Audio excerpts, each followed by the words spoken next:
안녕하십니까. 이지피지 행동 분석입니다.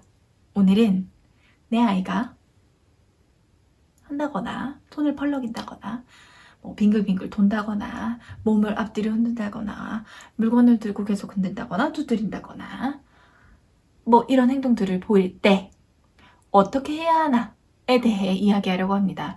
이외에도 머리를 계속 뽑는다거나 손톱을 물어뜯는다거나 머리를 박는다거나 특정한 소리를 반복해서 낸다거나 등등등 정말 다양한 형태의 행동을 보일 수 있는데 아이들이 대체 왜 이러는 걸까라는 것에 대해서는 저의 이전 영상에서 이야기를 드렸으니까 혹시 보지 않으셨다면 먼저 확인하고 오시면 도움이 될 것 같습니다. 그럼 시작합니다. 지난 영상에서도 말씀드렸듯이 나 역시도 자기 자극 행동을 많이 한다고 했죠. 군것질 한다거나 담배를 핀다거나 인스땡을 계속 본다거나 아니면 손톱을 물어뜯는다거나 종종 우리도 이런 버릇들을, 이런 행동들을 고쳐야 되겠어. 안 되겠어. 이 버릇 좋지 않아. 이렇게 고치기 위해서 무언가를 시도해 보기도 하죠. 우리 아이들이 보이는 다양한 자기 자극 행동들에도 무언가의 접근을 시도할 수 있습니다. 아주 간단하게 설명을 하면 크게 3가지 정도의 방향이 있겠습니다. 첫 번째, 못하게 하기.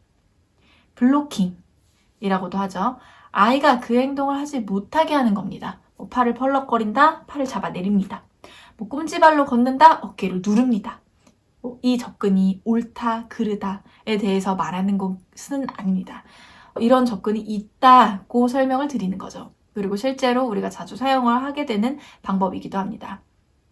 두 번째 접근은 제한을 하는 겁니다.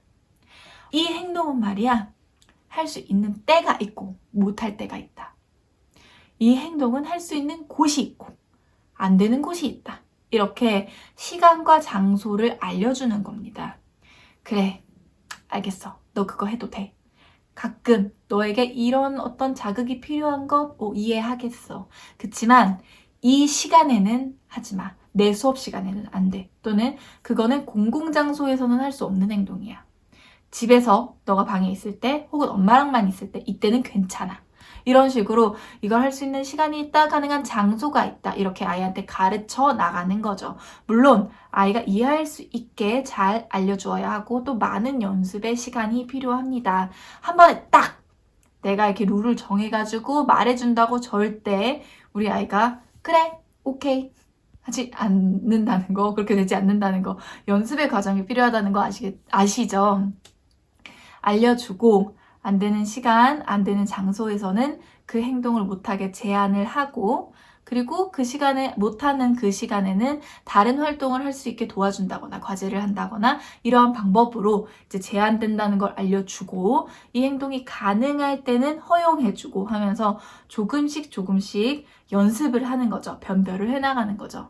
처음에는 짧은 시간에만 불가능하게 못하게 하고 한 공간에서만 안 되게 한다거나 이렇게 하다가 이제 점점 연습이 돼감에 따라서는 이게 가능한 시간을 줄인다거나 그리고 이게 가능한 장소를 줄여나간다거나 하는 방식으로도 접근할 수 있습니다. 세 번째 접근은 대체하기입니다. replacement behavior, 대체 행동을 가르칩니다. 아이가 지금 하고 있는 이 자기 자극 행동들 대신에 할 수 있는 거를 가르치는 거죠. 예를 들어서 반짝반짝 이렇게 불빛을 보는 식으로 자기 자극 행동을 하는 것보다는 어차피 무언가를 보는 거를 즐겨 한다면 핸드폰으로 차라리 유튜브를 보는 게 조금 더 적절해 보일지도 모릅니다. 다른 사람을 자꾸 긁어대는, 이렇게 뭔가 긁는 이런 모습보다는 까끌까끌한 표면이 있는 어떤 촉감, 놀잇감 이런 것들을 갖고 노는 게 훨씬 더 기능적으로 느껴집니다.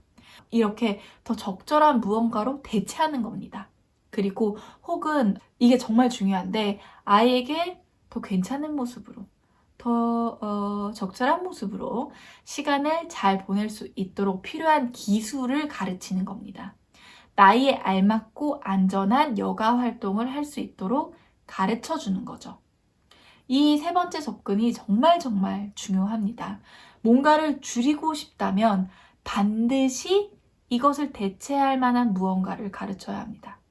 저라면 아이에게 이렇게 손을 흔드는 아이가 있다라고 하면 이 손을 계속 그만 흔들라고 손을 올릴 때마다 손을 내린다거나 혹은 손 무릎을 반복해서 시키는 방식으로만 접근하지는 않을 겁니다. 이런 자기자극 행동을 모두 다 싸그리 없애야겠다라는 마음으로 접근하지 않을 겁니다. 대신 아이가 이 손을 이용해서 할 수 있는 다른 활동으로 아이와 함께 할 수 있는 다른 것들을 찾아보고 그런 걸 하면서 또 그걸 더 잘할 수 있도록 알려주면서 가르쳐주고 연습하겠습니다. 이 자기자극 행동을 줄이기 위한 핵심은 이것을 못하게 막는 데 있는 게 아니라 아이에게 필요한 언어를 가르치고 자조기술을 가르치고 놀이기술, 여가기술 이런 것들을 적극적으로 계속 더 많이 가르쳐 나가는 데 있습니다. 결코 이 행동을 못하게 막기만 해서는 줄어들 수 없어요. 손을 흔드는데 그걸 막았다. 그래서 없어진다 하더라도 또 다른 무언가의 부적절한 행동이 그 빈자리를 채우게 될 겁니다.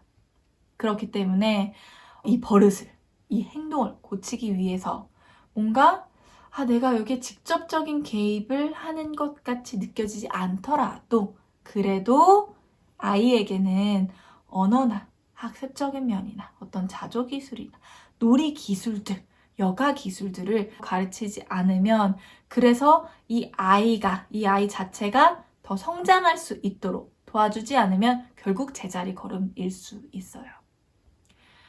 아이가 할 수 있는 것이 더 많아지고 기술들도 늘어나고 나와 다른 사람하고 상호작용을 하는데 시간을 더 잘 보낼 수 있게 됨에 따라서 자연스럽게 내가 굳이 뭘 하지 않더라도 스스로 자기 자극 행동들은 줄어들게 됩니다. 이렇게 아이는 더 독립적이고 어떤 유용한 기술들로 자기의 시간을 사용할 줄 알게 되고 그래서 더 행복해질 겁니다.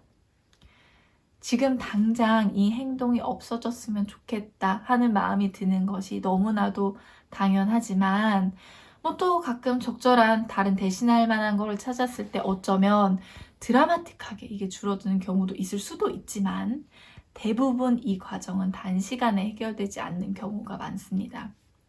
시간과 노력이 더 많이 들고 힘들 수 있지만 그럼에도 불구하고 이 자기자극 행동을 줄여나가기 위해서 그리고 앞으로 예방을 하기 위해서라도 다른 적절한 거, 다른 기술들, 다른 필요한 언어들 가르치는데 여러분의 시간과 노력을 쏟아야 합니다.